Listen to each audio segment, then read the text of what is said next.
ทายสบายดีวันนี้เฮาอยู่ทำหัวเตยเขตภูสังแห่ทำมาหาของป่าแล้วก็มาหาปลา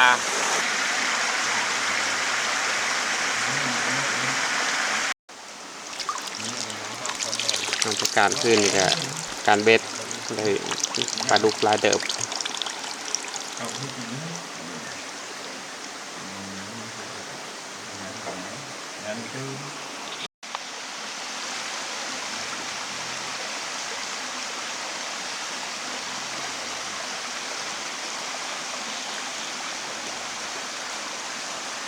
ทำนี่เขาเอิ้นทำหัวเตยอยู่นะ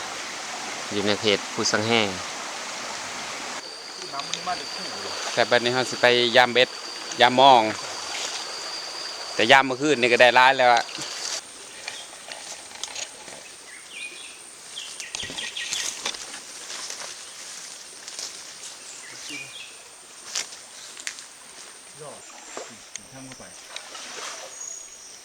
ไปกูมองนะพอบ้านบอก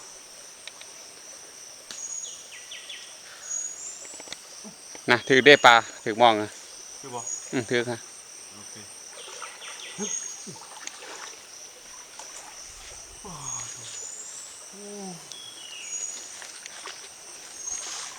น้ำนี้เลิกเกือบท่วมหัวได้นี่แต่ว่าแนมเห็นพื้นความเย็นไม่ต้องมาถึงความเย็นยางมาเป็นฮ้อนต้องมาเจอน้ำหนาวแล้วก็บ่นเลยปลาถือเบ็ดแล้วถือเปล่าครับ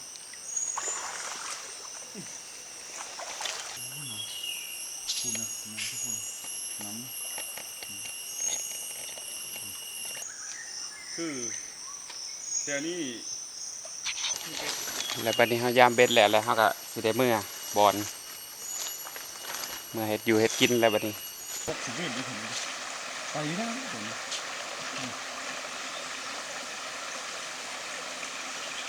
แล้วบัดนี้เขาก็ได้มาหอดบอลนั่นล่ะ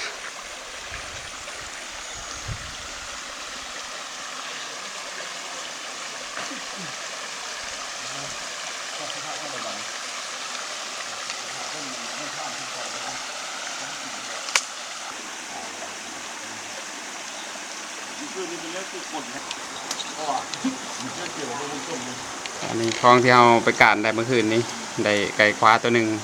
อันนี้ในพานเพิ่นไปรัดเสาได้กระหอบตัวหนึ่ง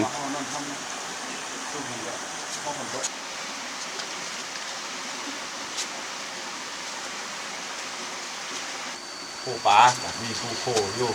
หามาบุญโคนะมีโน่ของเฮามานี่ก้อยไก่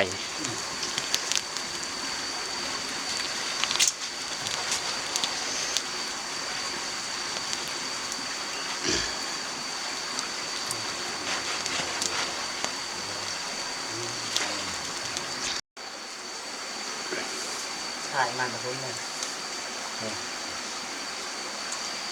จะถ่ายมัน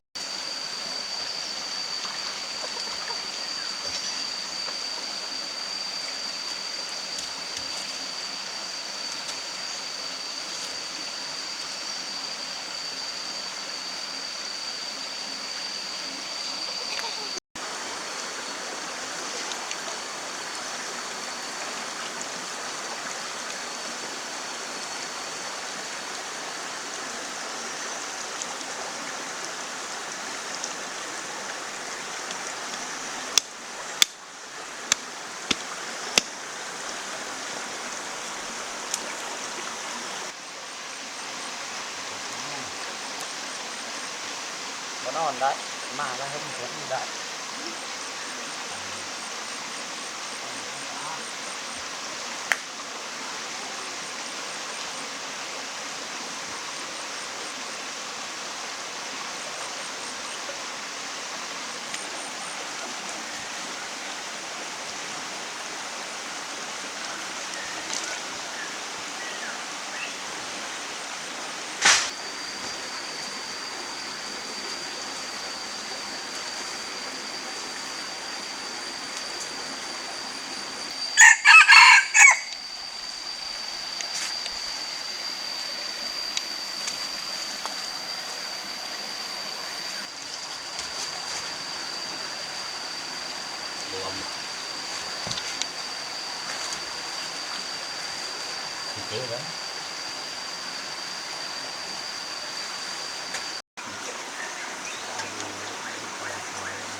ที่อยู่บ้านก็เดินทางมานี่ครับ30 กว่ากิโลเมตรใช้ ได้ป่ะ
ซอยบุพักอันนั้น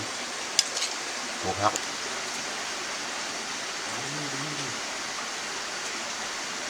เผ็ด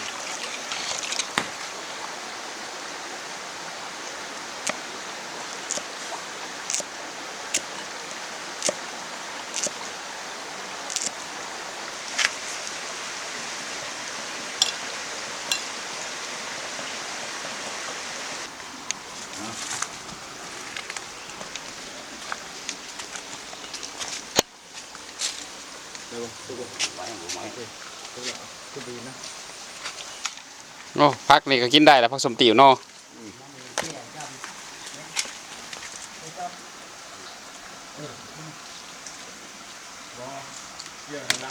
อื้อหือ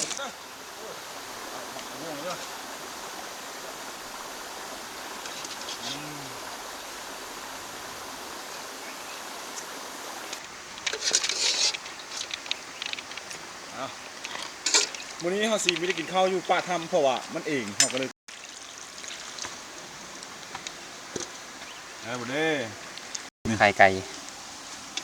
นี่นะบ้อง คัก ของกับนี่มีหนอนละโมงแล้วจ้ะผักชมติ้วชมติ้วกันวันนี้ละเก็บเอานี่คือสุดยอดอาหาร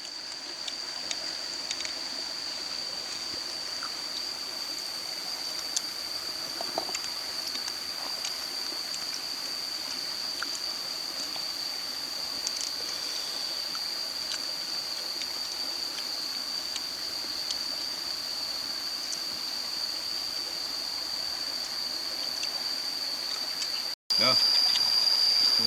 เล่นมือนะเล่นมือนะ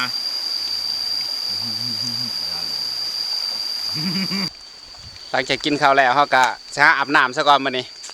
ง่วงนอนบ่ได้นอนเมื่อคืนแสบตาบ่ได้นอนนี่ไปการจนฮอดตี 3สงสัยเมื่อยแห้งไปนำจนฮอดตี 3มื้อคืนนี่หลังจากอาบน้ำแล้วเขาก็สิได้นอนพักผ่อนเอาแห้งบัดนี้แล้วเขาจังสิได้ไปเที่ยวป่า